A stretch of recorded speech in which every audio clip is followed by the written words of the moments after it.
한국경제TV 생생한 실전 투자 정보 와우퀴. 월 5,000원 커피값으로 투자 정보가 내 손 안에 배달됩니다. 와우킥 N에서 만나요. 네, 변동성 장세 속에서 어떤 섹터를 보면 좋을까요? 섹터 인사이트, 오늘은 자동차에 대한 분석 도와드리도록 하겠습니다. 자, 미국의 관세 리스크가 본격적으로 둔화가 되면서 현대차, 기아를 비롯한 완성차 업체의 주가 상승은 언제쯤 나오는지 기다리시는 분들이 많으실 것 같은데요. 특히 저들이었습니다. 여당이 국회 대비투자특별법을 제출을 하면서 자동차 부품 관세 인하와 관련해 소급 적용 요건을 갖추게 됐습니다. 자세한 이야기 풀어보도록 하죠. 이재일 유진투자증권 전략사업 분석팀 팀장 모셨습니다. 어서 오세요. 반갑습니다. 안녕하십니까? 네, 전일 여당이 대미투자특별법을 제출을 했습니다. 자동차와 부품 관세 인하가 11월 1일자로 소급 적용되는 요건을 갖추게 됐는데, 자, 현대차에게는 이게 어떤 의미이고 앞으로 어떤 요건이 필요하다고 보십니까?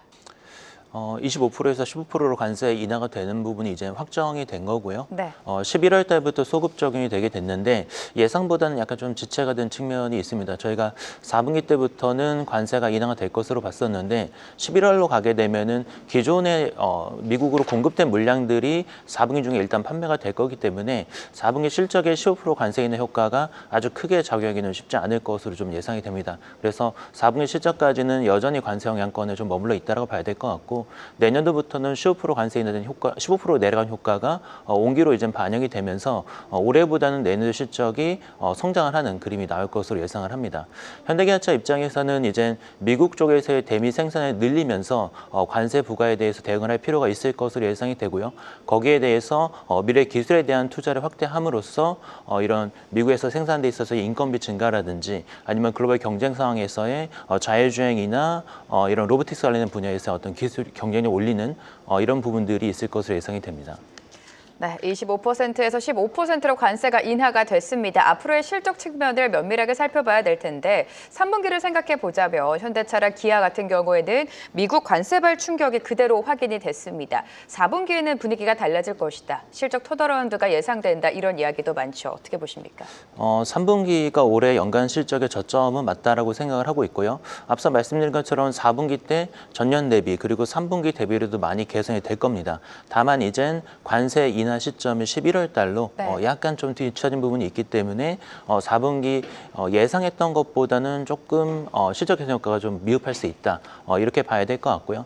다만 이제 저희가 관세보다는 지금은 사실 현대기아차가 미국 시장에서 근본적인 차량 경쟁력이 올라가느냐 안 가느냐를 봐야 되는데 하이브리드 차량 판매가 늘어나고 그리고 전기차 판매 같은 경우는 4분기 때 확 줄어들 것으로 보고 있기 때문에 믹스 개선에 따른 수익성 개선 효과가 얼마나 나타날지 이 부분이 더 관건이다라고 생각이 됩니다. 네, 실적 측면을 체크해 주셨고요. 현대차는 올해를 기점으로 글로벌 생산 확장기에 돌입을 하고 있습니다. 사실 미국 시장 안에서도 현대차 특히나 하이브리드 판매량이 계속해서 성장세를 보이고 있고 미국뿐만이 아니라 인도에서도 생산 지형을 넓혀 나갈 것이다. 이런 포부를 밝혔는데 각 시장별 기대 요인과 함께 당연히 변수도 있겠죠. 지금 현대기아차의 가장 중요한 시장은 이제 미국하고 인도라고 볼 수 네. 있고요. 이 두 시장의 특징은 일단 중국산 차량들의 진입이 좀 제한이 돼 있고 그리고 전기차보다는 하이브리드를 중심으로 시장의 성장이 나타나고 있기 때문에 현대기아차가 시장 점유율이 꾸준하게 증가하고 있고 앞으로도 이제 활약이 기대가 되는 시장입니다. 이 두 시장에서 증설이 일어나고 있기 때문에 2026년도에도 이 두 시장을 중심으로 물량 성장이 있을 것으로 예상이 되고 있고 하이브리드가 또 지금 굉장히 수익성이 좋기 때문에 이 과정에서 수익성 개선도 나타날 것이다. 이렇게 보고 있습니다. 네, 수익성 개선도 기대가 된다라고 언급을 해주셨습니다. 달러 동향도 좀 살펴보도록 하죠. 최근에 원달러 환율이 계속해서 높은 수준에서 거래가 되고 있습니다. 고환율 환경이 지속이 되면 대표적인 수출 업종이죠. 자동차 업황에게는 좀 수익성이 개선될 것이다. 이런 분석도 있는데 고환율 구간에서 관세 부담이 일부 완화될 것이다. 이 부분은 어떻게 해석하십니까? 물론 이제 환율 효과로 인해서 관세 부담이 지금 굉장히 많이 완화가 되고 있습니다. 올해 같은 경우에도 사실 환율이 1,450원대까지 올라오면서 이제 관세 효과를 상당히 많이 흡수를 해줬다라고 보고 있고요. 근데 이제 내년부터는 조금 저희가 관점을 달리 봐야 되는 거는 첫 번째는 미국 내에서 생산 물량을 앞으로 늘려나갈 수밖에 없습니다. 지금 아무리 환율 조건이 좋다 하더라도 미국에서 현지 생산을 압박을 하고 있기 때문에 이런 환율가가 좀 올해보다는 좀 줄어들 수밖에 없다라는 점, 요거를 좀 봐야 될 것 같고, 그리고 환율로 인해서 실적이 개선되는 부분은 사실 시장에서 평가를 할 때 가장 좋은 거는 이제 근본적인 차량 경쟁력이 개선이 되면서 시장 경제에서 우위를 점하는 고 있을 때, 예를 들어서 자율주행 기술력이 확 올라온다든지 아니면 차량 상품성이 올라오면서 소비자들의 선호도가 높아진다든지 이런 부분들을 좀 포커스를 맞추고 있고요. 과거 경험적으로 봤었을 때 환율로 인한 수익성 개선 부분은 조금 디스카운트가 들어가기 때문에 환율보다는 좀 근본적인 차량 경쟁력을 볼 필요가 있다라고 생각이 됩니다. 네, 환율보다는 근본적인 차량 경쟁력을 좀 살펴봐야 된다라는 말씀을 해주셨습니다. 자, AI 산업 변화도 우리가 체크를 해봐야 될 것 같은데요. AI가 자동차 산업의 화두가 되고 있습니다. 피지컬 AI 자동차 산업 변화와 굉장히 밀접한 관계를 갖고 있다, 이런 평가가 있는데 AI 산업이 자동차 업계에 가져다줄 변화는 어떻게 예상하십니까? 피지컬 AI라는 자동차 산업이 굉장히 밀접하게 연관이 돼 네. 있는데요. 뭐 대표적으로 저희가 자율주행 같은 경우에도 피지컬 AI의 대표 애플리케이션으로 꼽히고 있는 부분입니다. 지금 뭐 웨이모나 아니면 중국의 바이두 같은 경우에 로보택시 서비스가 굉장히 화랑을 지금 띠고 있는 상황이고, 테슬라도 지금 시장에 진입을 하고 있는 상황이기 때문에 이게 굉장히 앞으로 미래 먹거리가 될 거다라고 생각이 됩니다. 현대차 그룹 같은 경우에도 모셔널이라고 하는 자회사를 통해서 로보택시 사업을 진행을 한 바가 있는데 2024년도에 일시적으로 중단을 했고요. 26년도부터 재개를 할 것으로 예상이 되기 때문에 로보택시 쪽도 내년도에는 모멘텀이 있다라고 봐야 될 것 같습니다. 거기에 대해서 웨이모 쪽으로 지금 차량을 공급을 하는 게 있는데 올해는 지금 약간 실증 사업 구간이라고 본다면은 내년도부터는 메타플랜트에서 생산되는 아이오닉5가 본격적으로 또 웨이모 쪽으로 공급이 되기 때문에 자율주행차 파운드리 사업도 이제는 또 진척이 있을 것으로 보입니다. 그리고 지금 또 화두가 되고 있는 게 로보틱스 쪽인데 미국에서 이제는 생산이 많이 늘려야 되는데 이럴 경우에는 사실 인건비 부담도 굉장히 높고, 그리고 또 노조에 따른 리스크도 이제는 상당히 크기 때문에 이런 인간 노동력을 대체할 수 있는 휴머노이드 로봇에 대한 투자가 굉장히 활발하게 일어나고 있습니다. 현대차 그룹은 지금 보스턴 다이나믹스를 토대로 해서 신형 아틀라스를 생산 라인에 좀 투입하겠다는 계획이 있고, 양산 계획도 지금 잡혀 있기 때문에 로보틱스가 또 현대차 그룹의 생산 그리고 수익성 구조를 근본적으로 바꿀 수 있는 모멘텀이 될 거다라고 생각이 됩니다. 네, 로보택시가 아무래도 자동차 업계에 강력한 모멘텀으로 자리 잡을 것 같습니다. 현대차 역시 상용화, 서비스 상용화 확대를 앞두고 있는데 로보택시 시장에서 현대차 그룹이 승기를 잡기 위해서는 어떤 전략이 필요할지가 궁금해지고요. 다시 한번 로보택시 시장은 얼마만큼 성장할지도 예상해 주실까요?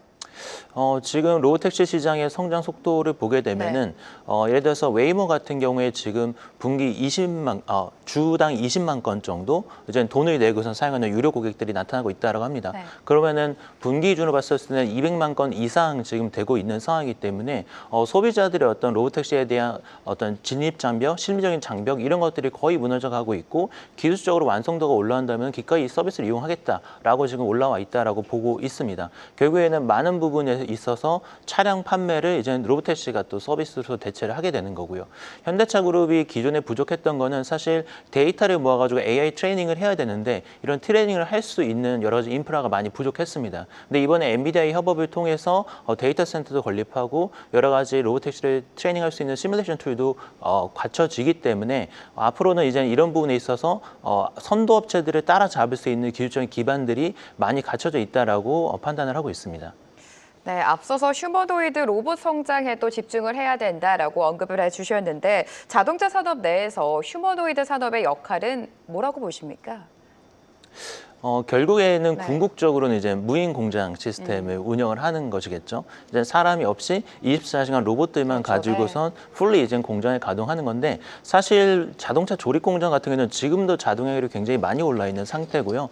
거기에 대해서 사람 노동력이 투입될 수밖에 없는 의장 공장 같은 경우에도 휴머노이드 로봇이 투입되게 되면은 이것도 또 100% 무인화가 가능하다라고 좀 기술적으로 보고 있습니다. 그렇기 때문에 굉장히 이제 생산이나 어떤 그런 효율성 측면에서 기존과는 획기적인 변화가 나타난 게 휴머노이드 로봇이라고 볼 수 있고, 그리고 이 휴머노이드 로봇 밸류 체인을 보게 되면은 전기차나 그리고 기존 자율주행하고 굉장히 겹치는 부분들이 많습니다.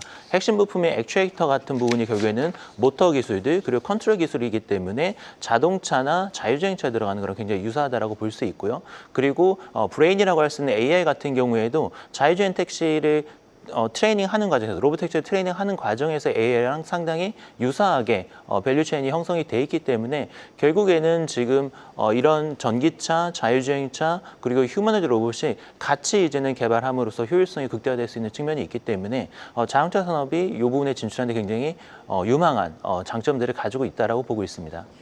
네, 이제 시작으로 돌아와 봐야겠죠. 팀장님의 최선호주를 듣기 전에 지금 완성차 업체 그리고 자동차 부품단까지 최근 계속해서 부진한 흐름을 보여주고 있습니다. 25%에서 15%로 완화가 됐고 미국 관세 리스크가 본격적으로 완화 무드에 돌입했음에도 불구하고 주가는 그렇게 반응해주지 못했거든요. 전반적인 자동차도 투자 전략 먼저 제시해 주실까요? 일단 지수에 대비해서 상당히 언더퍼폼한 건 네. 아쉽다라고 좀 생각을 하고 있고요. 원인을 생각해 보면은 25%에서 15%로 낮아지긴 했지만 여전히 15%라고 하는 관세를 물게 됐다. 그렇죠. 전에는 0%였었죠. 근데 15%로 관세를 무는 거기 때문에 이 부분이 수익성이 상당히 좀 부담이 될 수밖에 없고요. 거기다가 미국으로 밸류체인을 옮기는 과정에 있어서도 상당한 시간과 비용이 좀 들어갈 수밖에 없습니다. 그래서 그런 분들이 좀 감안할 필요가 있다고 생각이 됩니다. 그래서 결론적으로 말씀드리면은 사실은 지금 완성차가 내년도에 수익성이 개선되긴 하겠지만 그 개선의 폭이 아주 클 거다라고 좀 기대하기는 쉽지 않은 것 같아요. 대부분의 경우가 올해 관세 부과에 따른 기저효과에 의한 부분이고 구조적으로 개선되는 부분보다는 어떤 마찰적인 요인에 대비해서 개선되는 수준이다라고 생각을 합니다. 그렇기 때문에 미래 기술 투자에서 이제 투자 기회를 찾아야 되고 그런 투자 기회는 완성차보다는 부품사들이 더 모멘텀이 클 거다라고 보고 있기 때문에 내년도를 봤을 때 완성차보다는 부품사에 좀 집중을 하는 전략이 네. 좋을 거다라고 생각을 합니다. 네, 내년도 자동차 업종에 대한 투자 전략은 완성차 업체보다는 부품 쪽을 봐야 된다라고 말씀해 주셨습니다. 그렇다면 팀장님의 최선호주도 부품단 안에 있을 것 같은데 바로 들어볼게요. 최선호주는 로보틱스 쪽에서 신규 수주와 그리고 영역 확장이 기대가 되는 HL 만두랑 현대 모비스를 최선호주로 추천을 드리고요. 그리고 여기에 더해서 AI 관련된 어떤 IT 인프라 투자들이 활발하게 일어나고 그리고 스마트 팩토리가 확장이 됐었을 때 수혜를 볼 수 있는 게 또 현대 오토에버이기 때문에 이렇게 현대는 기아차는 이제 투자를 하는 입장이잖아요. 이 투자를 하는 과정에서 수혜를 보는 신규 수주를 받고 또 돈을 벌 수 있는 기업들 이게 바로 HL만도, 모비스 그리고 현대 오토에버라고 생각을 하기 때문에 이런 종목들의 투자 포커스를 맞춰보자라고 추천을 드립니다. HL 만도, 현대 모비스 그리고 현대 오토에버까지 탑픽 종목 제시해 주셨습니다. 이재일 유진투자증권 전략사업 분석팀 팀장과 오늘 이 시간 함께했습니다. 고맙습니다. 계속해서 다양한 경제 이슈를 알고 싶다면 구독과 좋아요, 알림 설정 부탁드립니다. AI 캐스터 권미정이었습니다.